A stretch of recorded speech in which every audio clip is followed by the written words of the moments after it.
Okay done. आज जो हमारा टॉपिक है वो मेथड ऑफ 2SLS या जिसको method of 2 stages least square भी कहते हैं। बेसिकली जो 2 स्टेजेस लीस्ट स्क्वायर का मेथड है ये हम अप्लाई करते हैं ओवर आइडेंटिफाइड इक्वेशंस के ऊपर। ये हम पिछले 3-4 लेक्चर्स में हमने इन डिटेल इसको डिस्कस किया है। क्वेश्चन आंसर का भी हमने एक सेशन किया और उसमें हमने यही देखा कि जब हम आइडेंटिफिकेशन स्टेटस चेक करते हैं ना किसी भी इक्वेशन का, तो हमारे पास 3 रिजल्ट्स आते हैं। या तो हमारी इक्वेशन अंडर आइडेंटिफाइड हो सकती है, या हमारी इक्वेशन जस्ट, या आप कह लें कि जस्ट आइडेंटिफाइड हो सकती है सॉरी, या फिर हमारी इक्वेशन जो है वो ओवर आइडेंटिफाइड हो सकती है। अगर हमारी इक्वेशन अंडर आइडेंटिफाइड है तो वो एस्टिमेट ही नहीं हो सकती, वो तो फारग हो गई।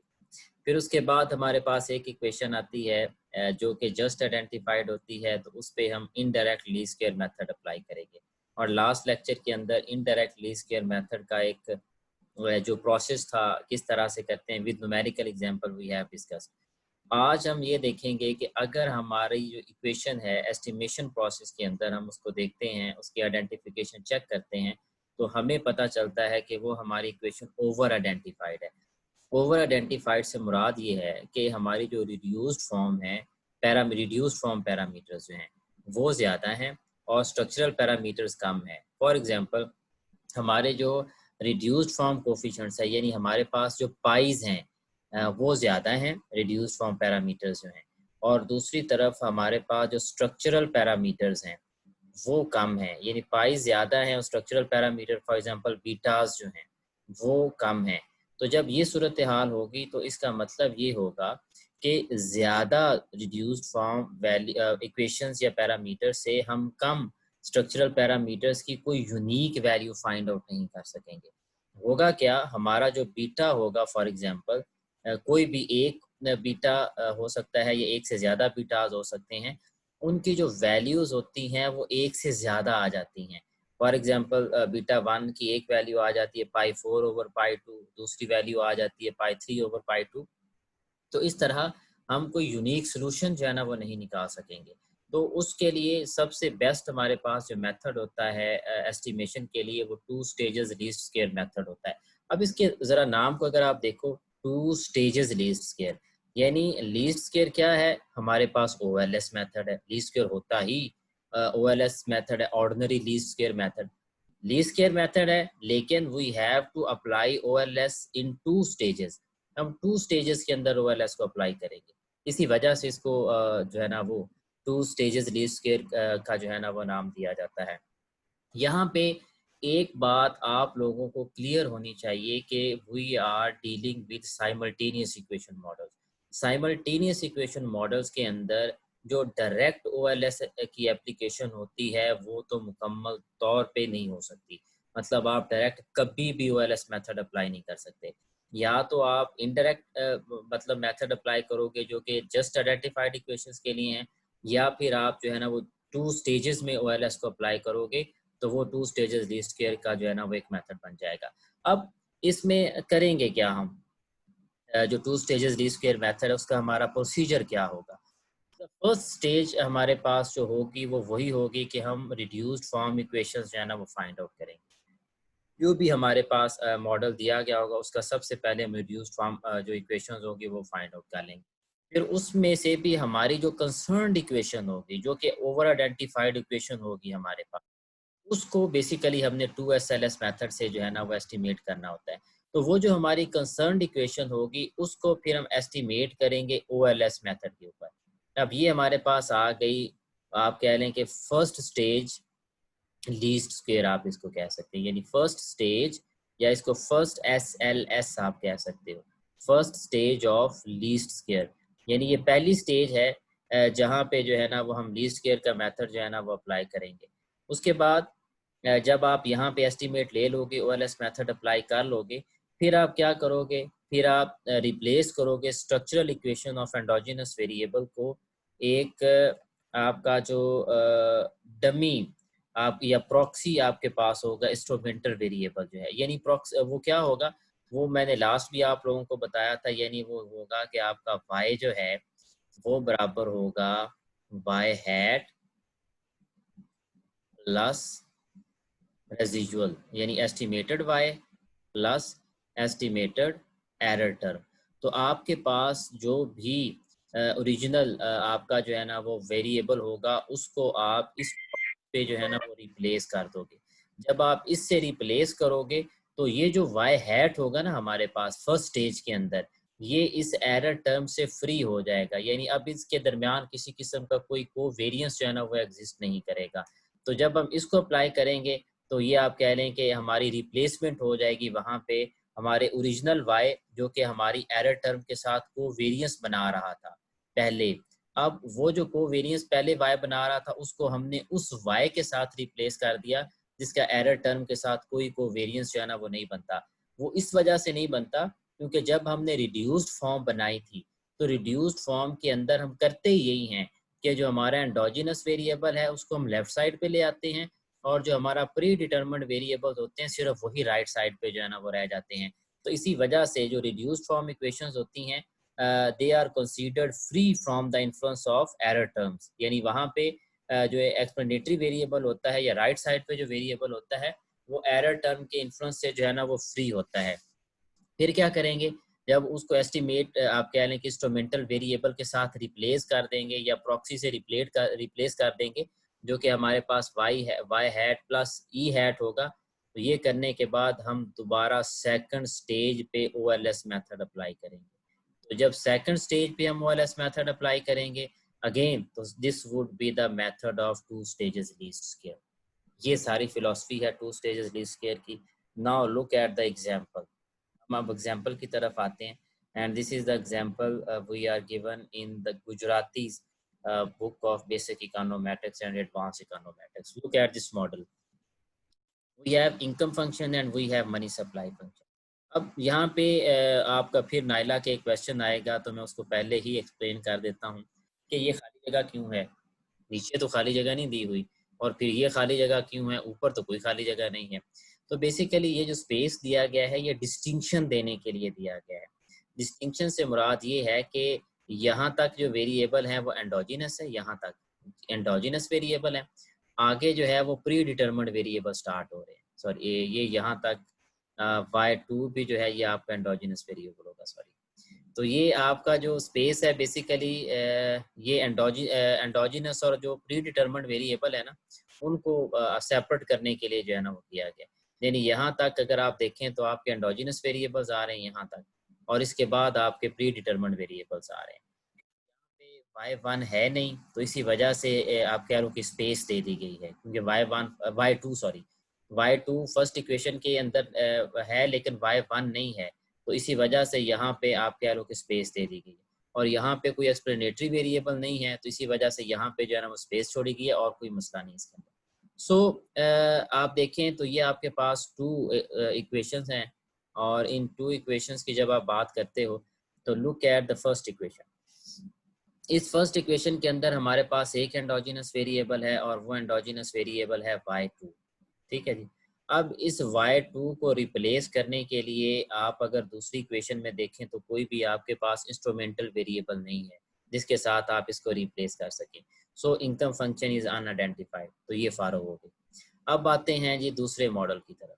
दूसरे मॉडल को अगर आप देखें तो दूसरे मॉडल के अंदर ये y1 आपका एंडोजिनस वेरिएबल है। अब इस y1 को करने के लिए जो पहली इक्वेशन है उसके अंदर हमारे पास दो वेरिएबल हैं, एक x1 है और दूसरा x2 है। तो इस हिसाब से आप कह लें कि एक वेरिएबल है और उस एक वेरिएबल को रिप्लेस करने के लिए हमारे पास इंस्ट्रूमेंट्स कितने हैं, दो हैं, एक x1 और दूसरा x2। तो लिहाजा हम कह सकते हैं कि हमारी जो सप्लाई वाली इक्वेशन है ये ओवर आइडेंटिफाइड इक्वेशन है। अगर एक ही इंस्ट्रूमेंट होता, यानी इसको रिप्लेस करने के लिए इनकम फंक्शन में एक ही हमारे पास इंस्ट्रूमेंट होता, तो फिर वो हमारी जस्ट आइडेंटिफाइड या एग्जैक्ट आइडेंटिफाइड इक्वेशन होनी थी।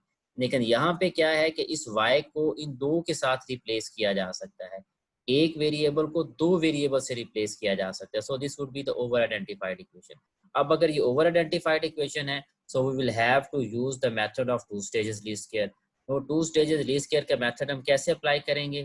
फर्स्ट स्टेज ये होगी कि फर्स्ट स्टेज के अंदर हमने देखा कि y1 और μ2 जो हैं, अब y1 और μ2 के दरमियान जो है वो कोरिलेशन एग्जिस्ट कर सकता है। तो हमने क्या किया, y1 की रिड्यूस्ड फॉर्म इक्वेशन बनाई, फिर उसको OLS मेथड के ज़रिए से एस्टिमेट कर दिया। ये हमारे पास एक रिज़ल्ट आ गया फर्स्ट स्टेज के अंदर, यानी फर्स्ट जो हमने OLS मेथड जो है ना वो अप्लाई किया है।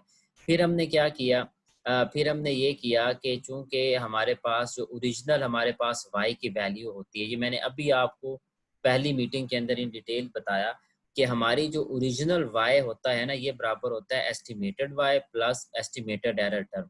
तो हम करेंगे क्या, हम ये करेंगे कि चूंकि हमने जो दूसरी इक्वेशन है हमारी मनी सप्लाई वाली, जो इनकम वाली है, उसको नहीं लेना क्योंकि वो तो अनआइडेंटिफाइड इक्वेशन है। तो ज़रा आपके पास बुक भी होगी, आप ये 20.4.5 अगर आप ये वाली 20 पॉइंट जो भी आपकी एग्जांपल अगर आप इसको निकालोगे तो आपको पता चलेगा कि आपकी जो इक्वेशन है सप्लाई वाली वो ये है, y2 is equal to for example β1 या β2 फॉर एग्जांपल है, β2 प्लस β3, अपनी तरफ से लिख रहा हूँ, मतलब वो वैल्यू नहीं, सिर्फ बताने के लिए। β3 है और यहाँ पे है y2, यानी ये हमें इक्वेशन दी गई है y2 प्लस एरर टर्म। अब यहाँ पे हमने क्या करना है कि ये जो हमारा y2 है ना, ये वाला, और ये वाली जो हमारी एरर टर्म है, इन दोनों के दरमियान को रिलेशन एग्जिस्ट करता है। सॉरी, यहाँ पे y1 है, y2 लेफ्ट साइड पे, ये y1 है, सॉरी। अब यहाँ पे ये जो y1 है इसका म्यू के साथ को रिलेशन है। अब यहाँ पे ये जो आप कह लो कि y ओरिजिनल y है, जो कि हमें यहाँ पे दिया हुआ है इस इक्वेशन के अंदर, जो आपके पास मॉडल के अंदर इक्वेशन दी गई है, यानी ये जो y है ना, ये जो इस इक्वेशन के अंदर हमें y की एक्चुअल वैल्यू दी गई है वो है। हम क्या करेंगे, इस y को इस प्रॉक्सी के साथ या इस इंस्ट्रूमेंट के साथ जो है ना वो रिप्लेस कर देंगे, क्योंकि अब ये जो टर्म है ना हमारे पास y1 hat plus mu T hat जो है, ये एरर फ्री है, या इसका जो कोवेरियंस है वो इसके साथ एग्जिस्ट नहीं करेगा, क्योंकि इसको हम पीछे चेक कर चुके हैं। लिहाजा बाय डेफिनेशन और बाय रूल अब हम क्या कर सकते हैं, हम इस y1 को रिप्लेस कर सकते हैं इस हमारी जो आप कह लें एक्चुअल वैल्यू उसके साथ। तो वही काम हमने किया है। नेक्स्ट स्टेप के अंदर हमने क्या किया, नेक्स्ट स्टेप के अंदर हमने ये किया कि यहाँ पे y था असल, ये वाला y था, ये वाला, तो उस y को हमने इस जो आप कह लें कि एक हमारे पास एडिशन है, हमारे पास जो सम है y1 hat plus mu T hat, उसके साथ हमने रिप्लेस कर दिया। नेक्स्ट हम क्या करेंगे, नेक्स्ट हम ये करेंगे कि β21 को y1 से भी मल्टीप्लाई करेंगे, म्यू टी से भी मल्टीप्लाई करेंगे। सो लुक एट इट, हमने इसको इससे मल्टीप्लाई किया, इससे भी मल्टीप्लाई किया, and then we just rearrange it. इसने एक स्टेप कम किया है, नेक्स्ट इसको रीअरेंज किया है। रीअरेंज इस तरह से किया है कि ये β2 μ1 हैट और इसी तरह से μ2 इसको ब्रैकेट में लिख के उसने एक नाम दे दिया है जी म्यू टी स्टार। हाल म्यू टी आप इसको जो है ना वो कह, तो ये एक वैल्यू आ गई। अब यहाँ पे अगर आप देखो तो ये इक्वेशन हमारे पास जो y2 की बनी है ना, तो ये हमारे पास जो इक्वेशन बनी है, this is free from the influence of covariance between the y1 and error term। अब यहाँ पे दोबारा फिर हम क्या करेंगे, इस β21 को एस्टिमेट करेंगे, यहाँ पे β21 को एस्टिमेट करेंगे। अब यहाँ इसी तरह से β2 नॉट को हम एस्टिमेट करेंगे। और अब जो β2 नॉट और β1 है, अब β1 की जो एस्टिमेशन होगी, यानी इसकी जो एस्टिमेशन होगी और इसी तरह से इसकी जो एस्टिमेशन होगी, वो हम OLS मेथड के जरिए से करेंगे। और चूंकि अब हम दूसरी दफा OLS मेथड अप्लाई कर रहे हैं, तो इसी वजह से इसको method of two stages least square का नाम दिया जाता है। Now look at the numerical example. Numerical example अगर हम लें, वही न्यूमेरिकल एग्जांपल है, लेकिन हमने किया क्या, पहले हमने y1 को जो है ना वो एस्टिमेट किया, पहले रिड्यूस्ड फॉर्म निकाली y1 की, फिर उसको एस्टिमेट किया, तो ये हमारे पास एस्टिमेशन आएगी y1 हैट की, ये हमारे पास एस्टिमेशन है। अब देखिए इसका ये स्टैंडर्ड एरर है, ये इसकी टी वैल्यू है, ये इसका overall coefficient of multiple determination दिया हुआ है ये। अब हमने क्या किया कि पहले रिड्यूस्ड फॉर्म बनाई y1 की, फिर उसको एस्टिमेट किया, फिर हमारे पास जो ओरिजिनल वैल्यू थी y2 की, ठीक है, उसमें हमने y1 हैट की वैल्यू को पुट किया, और पुट करने के बाद उसको दोबारा y2 को जब हमने एस्टिमेट किया, तो उसकी एस्टिमेशन से हमारे पास जो रिजल्ट आया वो आया -244, यानी ये वाला आ गया। तो उसमें ये हमारे पास स्टैंडर्ड एरर आ गया, और ये हमारे पास जो है ना वो कोफिशिएंट ऑफ मल्टीपल डिटर्मिनेशन की जो है ना वो वैल्यू हमारे पास जो है ना वो आ जाएगी। सो आप कह लें कि यहाँ पे अगर आप देखो तो दो जगह पे हमने OLS मेथड अप्लाई किया। एक हमने यहाँ पे OLS मेथड अप्लाई किया, दूसरा हमने जो OLS मेथड अप्लाई किया वो इस तरह से किया कि हमने सबसे पहले जो आपकी y1 हैट था उसको रिप्लेस किया यहाँ पे y1 हैट की वैल्यू को, और फिर दोबारा उस पे जो है ना OLS मेथड जब हमने अप्लाई किया तो उसकी दोबारा OLS मेथड की एप्लीकेशन के बाद हमारे जो स्टैंडर्ड एरर्स हैं वो भी चेंज हो गए, और दूसरी तरफ हमारे पास जो कोफिशिएंट ऑफ मल्टीपल डिटर्मिनेशन है उसकी वैल्यू भी अगर आप देखें तो वो भी हमारे पास जो है ना वो चेंज हो जाएगी। तो इसको कहते हैं method of two stages least square. अब अगर इससे रिलेटेड कोई क्वेश्चन है तो प्लीज आस्क। हमने कहा वो क्या होता है कि actual value minus estimated value of y। अब अगर इसको मैं सॉल्व करता हूँ और इसको मैं इस तरफ लेके जाता हूँ लेफ्ट साइड पे, तो आपके पास जो रिजल्ट बनेगा वो ये वाला बनेगा, ये कि actual value of y would be equal to estimated value of y plus estimated value of error term. तो इसी वजह से मैंने यहाँ पे इसको ऐड किया। हुआ क्लियर? पाई 2 की। अब क्वेश्चन यहाँ पे ये है कि आया बीटा 1 सॉल्व करने के लिए हमने पाई 3 ओवर पाई 1 ही क्यों किया है। अब देखें पाई 1 की वैल्यू ये है, पाई 3 की वैल्यू ये है और पाई 1 की वैल्यू हमारे पास ये है। अब देखिएगा ये सेम टर्म है अल्फा 1 माइनस बीटा 1, ये भी सेम है अल्फा माइनस बीटा 1, ये कैंसिल आउट हो गई। ये नेगेटिव इस नेगेटिव के साथ कैंसिल आउट हो गया, ये अल्फा 2 इस अल्फा 2 के साथ कैंसिल आउट हो गया, सारी टर्म्स खत्म हो गई, पीछे रह गया बीटा 1। समझ लग गई? और जो मर्जी आप टर्म्स ले लें, जिस तरह मर्जी आप फ्रैक्शंस ले लें, जिस तरह मर्जी जमा तफरीक कर लें, आपका किसी और तरह से ये आंसर इस तरह सॉल्व करने के बाद बीटा 1 नहीं आएगा जब आपकी इक्वेशन जस्ट आइडेंटिफाइड होगी।